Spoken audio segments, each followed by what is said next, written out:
আসসালামু আলাইকুম সম্মানিত প্রিয় গ্রাহক, রিসার্চ শপ বিডিতে আপনাদের সবাইকে স্বাগতম। আজকে আমি দেখাবো রিসার্চ শপ বিডিতে কীভাবে নতুন অ্যাকাউন্ট তৈরি করবেন। আপনারা অ্যাপসটি প্লে স্টোর থেকে ইনস্টল করার পর লগ ইন করবেন। লগ ইন করার পর এরকম প্রথম ইন্টারফেস দেখতে পারবেন। যাদের অ্যাকাউন্ট নেই তারা রেজিস্টার নিউ অ্যাকাউন্টে ক্লিক করবেন।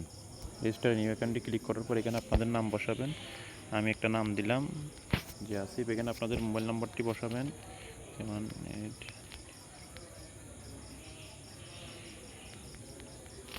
আমি একটি নাম্বার বসালাম, যে কোনো একটা ইমেল নাম্বার দেবেন আপনাদের। ঠিক আছে,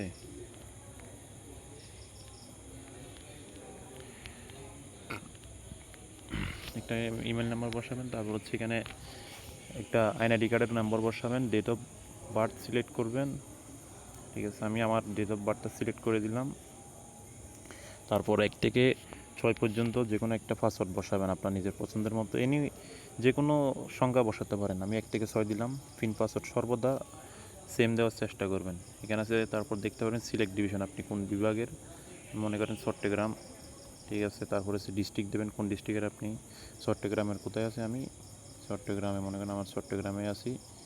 তারপর উপজেলা উপজেলা দিলাম, মনে করেন বাঁশখালী। ঠিক আছে, এখানে আপনাদের ভিলেজ এরিয়াটা বসাবেন। তারপর বাসার নাম বসাবেন। ঠিক আছে, তারপর এখানে লেভেল সিলেক্ট করবেন, আপনি কোন লেভেলের অ্যাকাউন্ট করতে চাচ্ছেন। আমাদের অ্যাকাউন্ট রয়েছে গোল্ড অ্যাকাউন্ট রয়েছে 1040 টাকা কমিশন, প্যারেন্ট অ্যাকাউন্ট 1030 টাকা, সাব অ্যাডমিন 1028 টাকা, হাউস 1025 টাকা, ডিজিএম 1024, ডিলার 1022 টাকা, রিটেলার 1021 টাকা কমিশন পাবেন। আমি আপনাদের ডিলার অ্যাকাউন্টটা করে দেখাচ্ছি, যে ডিলার অ্যাকাউন্ট। তারপর রেজিস্টারে নিউ অ্যাকাউন্টে ক্লিক করলে কি আপনার নতুন একটা অ্যাকাউন্ট হয়ে যাবে। আমি যেহেতু এই নাম্বার দিয়ে একটা নাম্বার করছি, আমি নাম্বারটা একটু চেঞ্জ করে দিই। ঠিক আছে, তাহলে বিষয়টা বুঝতে পারবেন।